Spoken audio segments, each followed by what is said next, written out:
time, 9:29, which means a bonus edition of KCIM Sports Rewind. You get an extra 60 seconds of Jeff Blankman, Casey Miners, and me in your life, you lucky person. I like how you limit it to just the one person that's probably listening a minute early. Yeah, that's true. We'll wait till everybody else tunes in at 9:30. The other three? Yeah. Yes. It is Sports Director Jeff Blankman, a barely alive Casey Miners, right? Yeah, barely. First words he's spoken all day today. Yeah. So, all right. Did you roll out of bed at 9:24 today? No, I was up at 9:10. I had to take the dog out before I left. So, all right. So there you go. Solid start to the morning there then.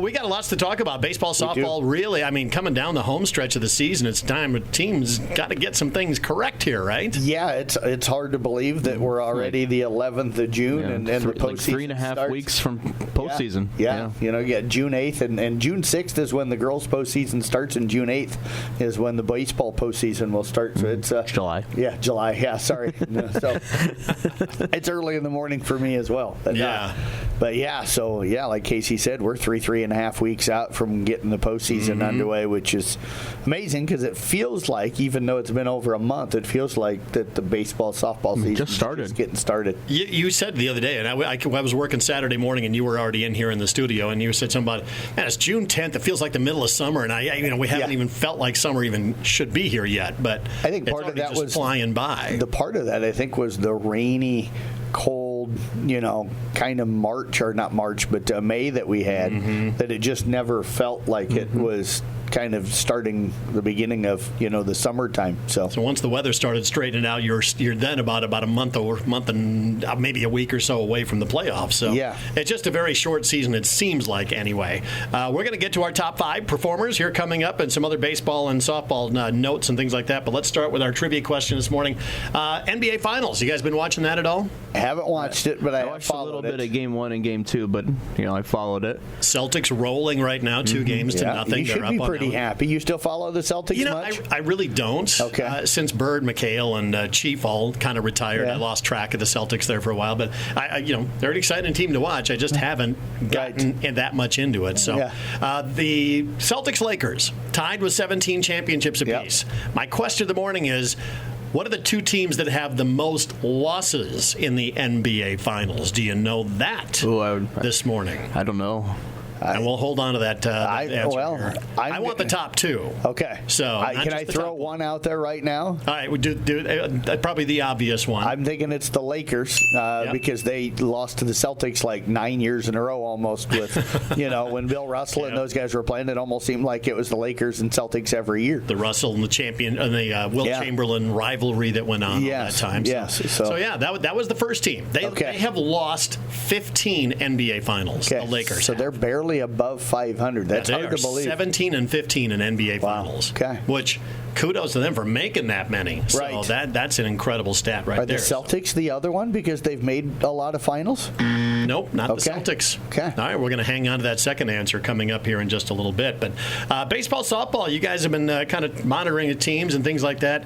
Kemper Baseball has had a very up and down season so far. I mean, it's been a struggle, and this week you said this is make or break week. It is, and I did my weekly interview with head coach Randy Snyder yesterday, and he kind of mentioned that as well, that they had a conversation with the guys that they're right in the hunt for the Hawkeye 10, or were going into last night. But their schedule this week was 2 games down at Creston last night. They go down to Lewis Central tonight, and then they've got Harlan on Thursday here at home, and it's one of those situations. All 3 of those teams are above them in the conference standing. So if they wanted to, kind of keep themselves in that hunt, then this is it's a big week for them. They've got to go out and, I would say, at least finish 500, if not maybe get above 500 for the week, and that's going to be tough to do, having dropped the first 2 games last night down at Creston. They got swept last night down in Creston. I'm gonna say this: Kemper comes in 7-10, but you look at the teams that they have played this year. Yeah, it's been a brutal schedule for them.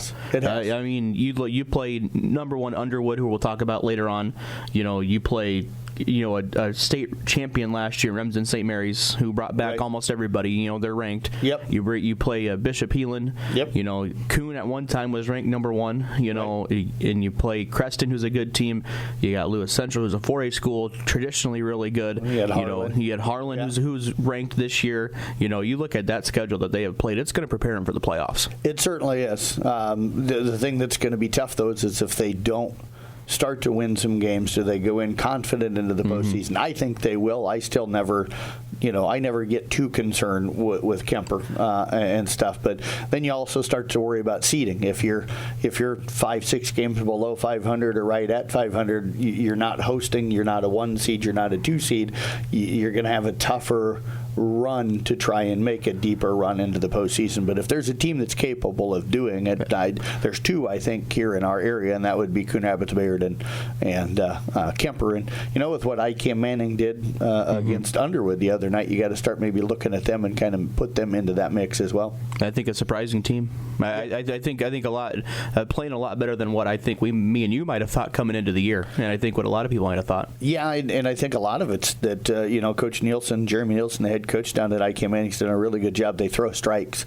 They don't walk a lot of guys. If they don't make mistakes out in the field, you look at it, you think about it. You walk 6-7 guys, you have a couple of errors. All of a sudden, that's an extra 10-11 guys out on the base paths, and those mistakes kind of add up because you may have an error, and then 2 or 3 more guys may bat in that inning rather than getting out of the inning and stuff. So you give up a lot more runs, and they're not walking guys right now, and they're playing good on defense. The offense is still kind of coming along. They've gotten some power. Lane Sams is hitting some homers, and Jay Starman has really hitting the ball. Season. Yep. Bryce Summerfield is really doing a nice job putting the ball in play. Tristan Berry pitched an outstanding game for them the other night. But yeah, they took on number 1 Underwood, a team that was undefeated and ranked number 1. I think finished second last year, if I remember right. Yeah, they got to the championship game and got beat, but beat them 10-run them. Wow. So that's an impressive performance to go out and absolutely dominate them. So they're playing really good.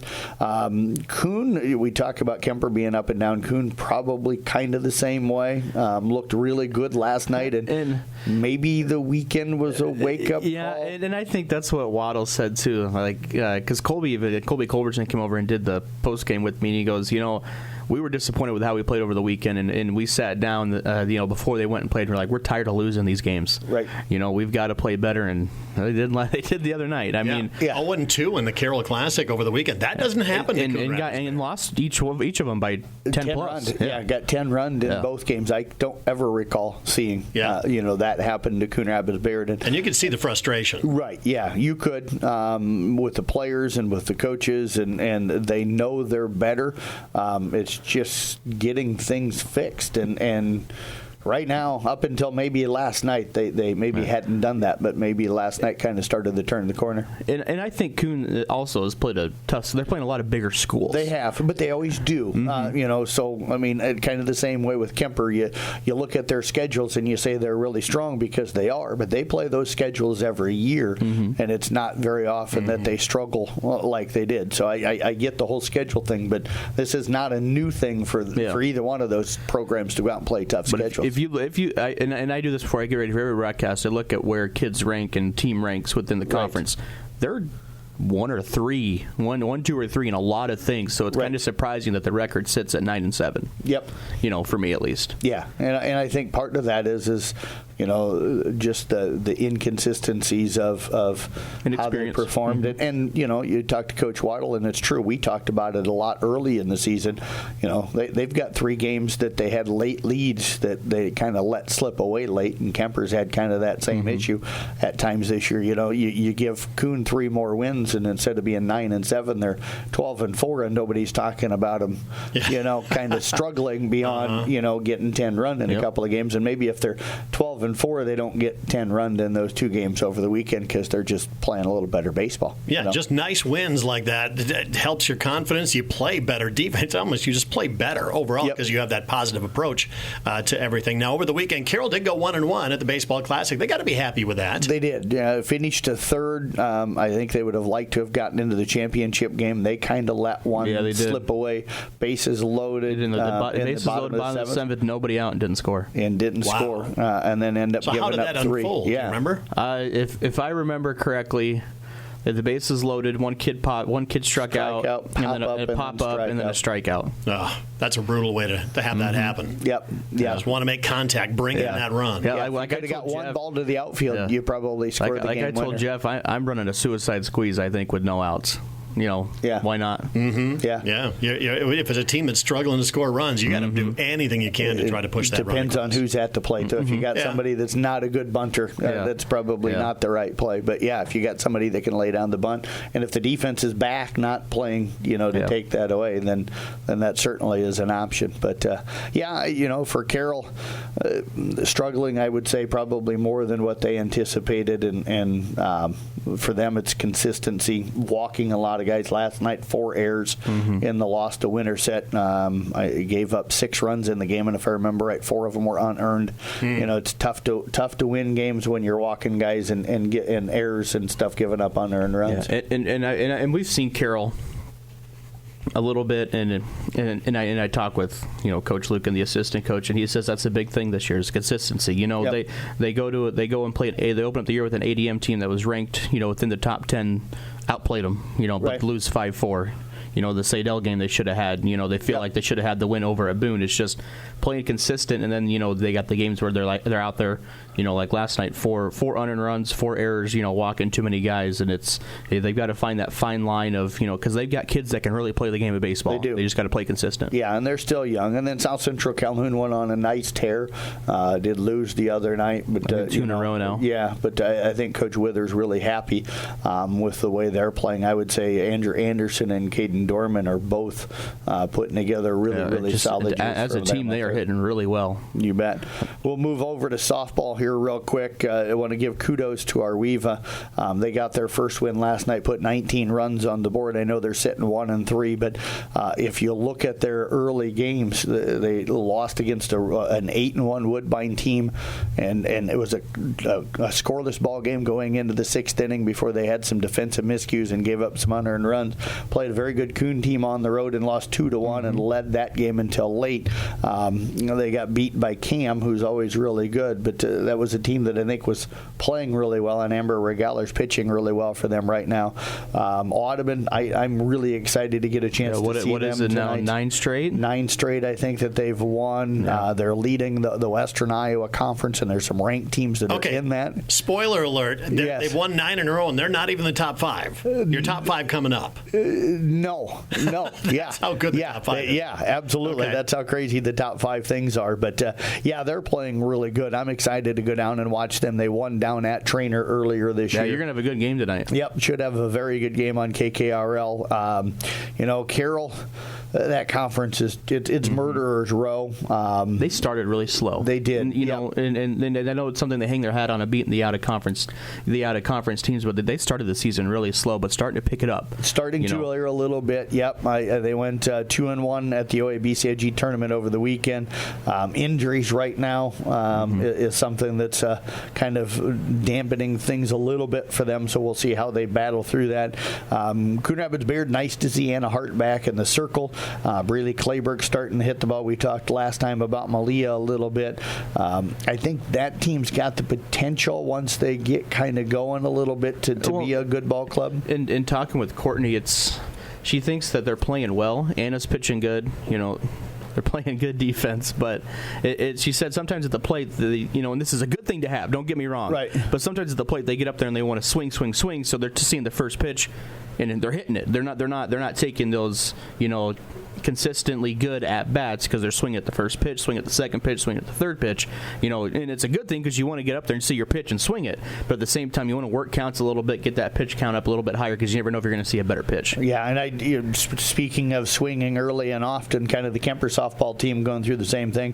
When I did their game Saturday against Glidden Ralston, they had walked 8 times the entire season as a team. They had 8 walks as a team the entire season, so kind of interesting to see for them. But don't help the pitcher out. No. Yeah. That's the thing. Well, you got to look in a zone. I mean, I love hitters that are aggressive. Me too. They want to swing, but you got to swing at a zone that you're looking for. If it's not there, you can't just keep swinging away. Yeah, absolutely. Like I said, it's a good thing, because the girls are getting up there. They're wanting to be aggressive. They're wanting to get on base. They're wanting to get hits. But at the same time, you've got to you got to find that happy medium of working a count, to find your pitch. And you want to make the other pitcher work a little bit. Yeah. You got if you can like chase the ball low, quit chasing the high pitch. Yeah. They'll quit throwing it to you. Yeah, and if you can chase the starter and get into bullpens a lot of time, that's really beneficial. But I see Ellie Sybil and Kaylee Derrickson starting to come on and hit the ball better after some slow starts for Kemper softball. So look for that program to go. And then I know ESAC right now, they're struggling. Coming into the year, thought they had a chance to be really good. I know they're throwing a young, inexperienced pitcher, but she's doing fine. I got a chance to watch them against Newell Fonda last night, and they're putting pressure on themselves at the plate and trying to do too much right now. And some of them are maybe overswinging a little bit too much.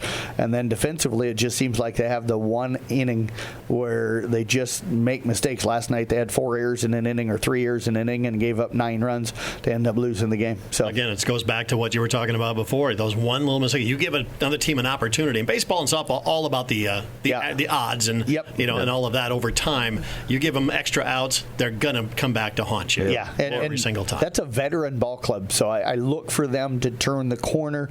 But just in watching them last night, they just got to relax and go play. I think they're putting, for a lot of seniors, they're putting that pressure on themselves to go out and have a big senior season instead of just letting the game come to them. I interviewed Steve yesterday, and he said he's talked a lot to the girls. Oh, excuse me.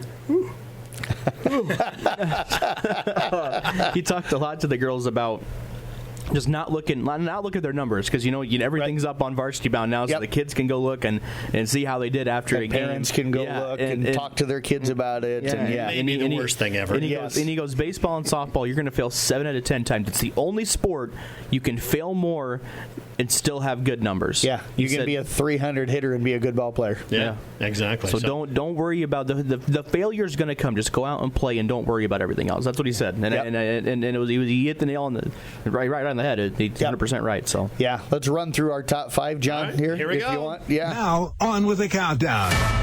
5, 4, 3, 2, 1. Yes, it's the KCIM Rewind Top 5. One of the most coveted countdowns around the country, I would say, as it continues to grow in popularity. Yeah, we're now up to 1 or 2 fans. Yeah. We actually have a couple of more people that are listening now. A couple more? Yeah, a couple more. Sweet. I think we're up to like 5 listeners. We could thank them individually if we want one of these days. So, but all right, here we go. Number 5 on the Top 5 countdown of top performers. And these aren't in any particular order, but we'll start with Danielle Toft of Glidden Ralston. Was it last Friday? Last Friday. Yeah, had a 2-run home run in the bottom of the 6th inning. They were down 6-2.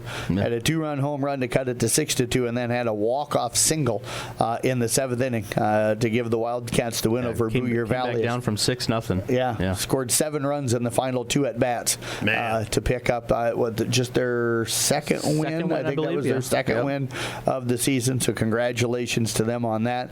We kind of mentioned it earlier. ICAM Manning routing That's number 4, by the way. Yep, they routed the number 1 team, undefeated number 1 Underwood on the road in the second game of a doubleheader. And Tristan Berry again went 6 innings, striking out 5, gave up just 4 hits and just 2 runs in that game. So pitched a brilliant game, and the defense did a really, really good job behind him, and they got some timely hits. It wasn't just one guy. In the game. Yeah, it wasn't just one guy that went out and had a big night offensively. It was kind of a team effort. An Underwood team that pitches really well. I mean, IK Manning had 12 hits in the game. Yeah. So We're going to go with Jamie number 3. Pierce. Yep, Jamie Pierce at number 3.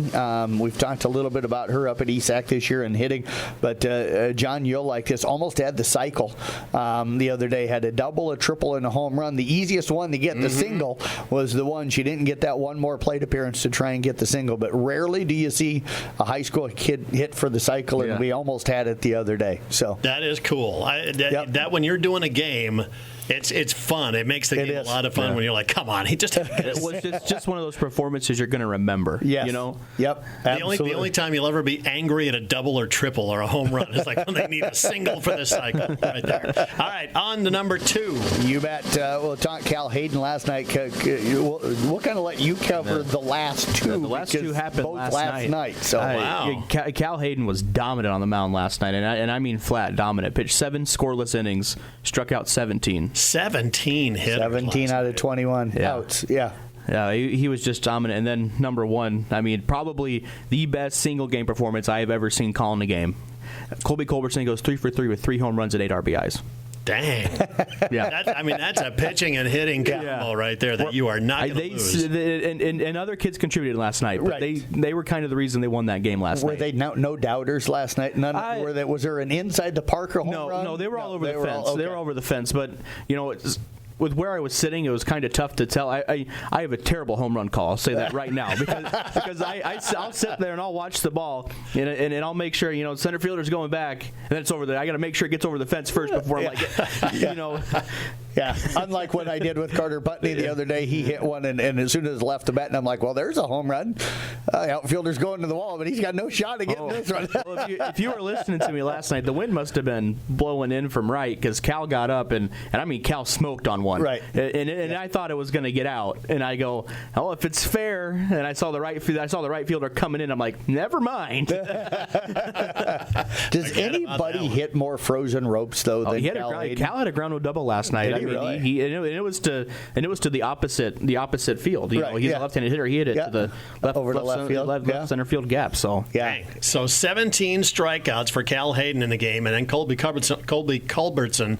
I'm saying that right. Colby Culbertson, that's a tongue twister. Yes. So, I see where you're saying, just hard to get that spit out. But 3 for 3 with 3 home runs and 8 RBI. That is an incredible stat line for that one game. Yeah, don't feel bad, John. I had a Carlson the other night in a game, and I kept calling him Colson, and it kept coming out wrong. Somehow it just gets stuck in your brain. It does, yes. So we're going to come up back next, a little preview of a podcast coming out on Monday with Carroll City manager Aaron Koiker, who, by the way, was a terrific high school athlete and played for Hayden Fry for the Iowa Hawkeyes in their offensive line. We'll have a little preview of that podcast coming up next on KCIM Sports Rewind.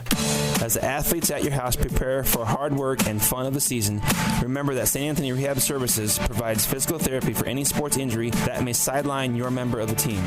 Sports injuries can plague kids of all ages and keep them from playing the sport they love. Athletes will be under the direct supervision of a certified and licensed healthcare professional in the newly renovated sports performance facility.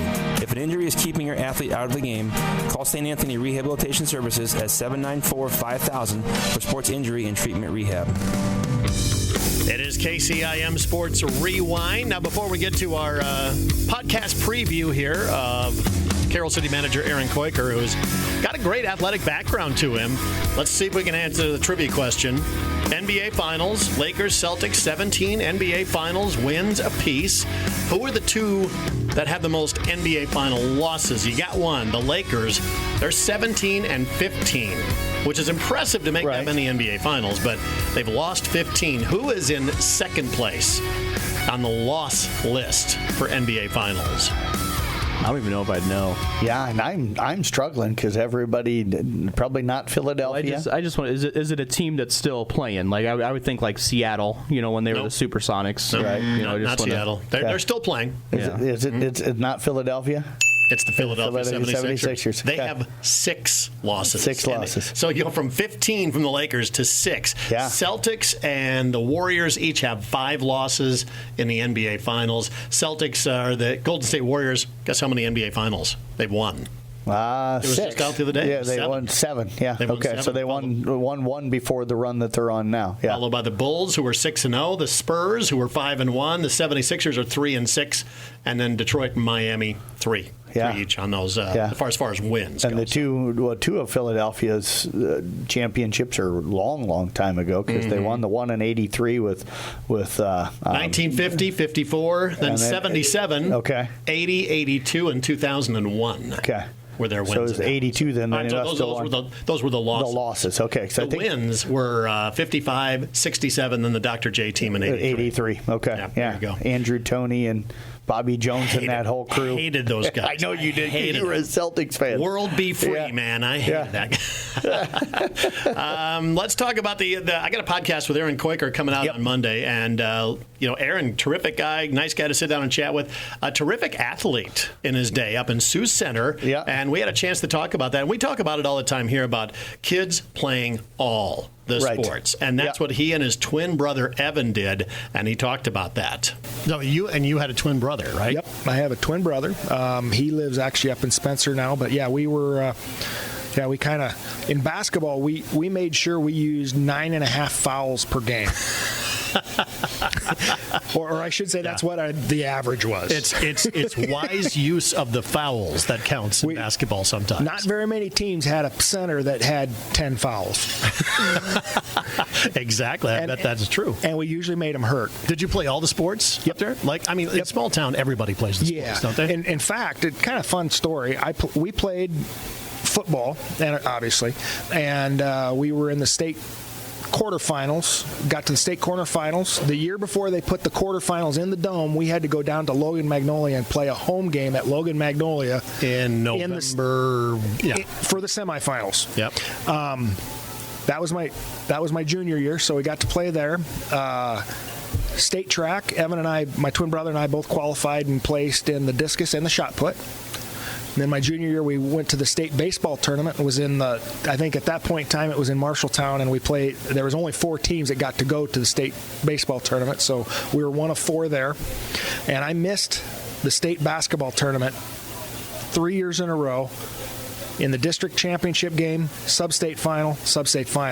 And I think the 2 sub-state final games, I think we missed it by 3 points. Combined. Now, what years are we talking about? That would have been 1990. Well, it would have been 1990 and 1991. So there you go. His high school career was pretty well documented, and he and his twin brother Evan, who's his size. I mean, they were a package deal when it came to recruiting and things like that. But we talk about all the time. Play all the sports. Yeah, most of the coaches you talk to, 99% of them at the next level will want to have kids that are multi-sport athletes, and the reason is because when you play one sport, they feel like you've kind of topped out. They know what they're getting when you come to them, but when you play multiple sports, they know that for one, you're competitive, you know different roles, you don't always have to be the star because on each sport you have a different role, and then number 2, they know once they focus you in on just the one sport, they can get you to a level that's going to be higher than what you did if you focused on that one sport growing up. So and if you go to Greg Custer, we talked about him last week with Sean and Shelley when you play their clips, all of those athletes that are hanging on the wall that are D1 kids that worked out with him were all multi-sport athletes in high school. They weren't kids that specialized, but that's what we're getting today, and I don't see it changing. So it's pretty rare that you have twin brothers that are basically say that we're a package deal. We're going somewhere, but we're going together. And that Karen talked about his recruitment and who all was knocking at the door. But football was your standout, right? Yeah. So you and your brother did you both get football scholarships to Iowa? Yes. Okay. We both went to Iowa. Tell me about the recruiting, because back then it's way different than it is now. I mean, now there's video, there's everything else. Yeah. How did they hear about you guys? I mean, obviously the size. The only way you got noticed at that point in time is if you got scholarships, you had to show up at their campus, at their camps in the summer. And Iowa still does that to an extent, but obviously not nearly like what they did back in the day. But no, we went to Nebraska. I met Tom Osborne when he was coaching at Nebraska for that. We went to their camp. We went to Iowa's camp. They still had tape that our high school coach was a good promoter of us, so he was sending out VHS tapes. We were actually recruited by Colorado State. Could have gone out to the Both of you? Yes. Wow. Yeah, we for the most part, we were recruited as a package. Did you flat out tell colleges, hey, we're going together? I think we did. Okay. It didn't turn out that way in the end because he ended up transferring from Iowa up to North Dakota State. But we were recruited by North Dakota State. Really thought hard about going to North Dakota State over Iowa and Nebraska and Iowa State because they and K-State too. They had just won the national championship that year, and so that was kind of a neat. Their history and program is pretty neat. Yeah, he talked about that recruitment, and that would be tough. Back then, you didn't show up on their campus for the camps, like you said.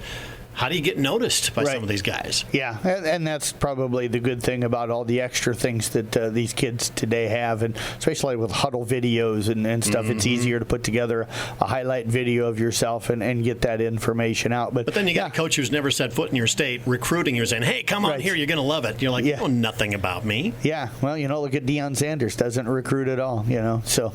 Just recruits off the name is all he does. Yes, he does. Final clip I wanted to play is about Aaron gets to Iowa, and I said, what was, that big moment that you had? Give me your aha moment when, welcome to college. What really opened your eyes after you first got there? Was there anything that just like, oh, man, I need to step up my game? So the first padded practice, I was playing, we were on the scout team. We're red shirts. And the defensive line had Ron Gator, Jeff Johnson was the other 3 technique. Leroy Smith was the defensive end. And I don't know what play it was, but after the first practice, both my twin brother and I had the nickname the Hanson Brothers. Do you remember Slapshot? No. The I have not seen that movie, no. They were renowned for fighting. Oh. So guess what Evan and I were doing? Yeah.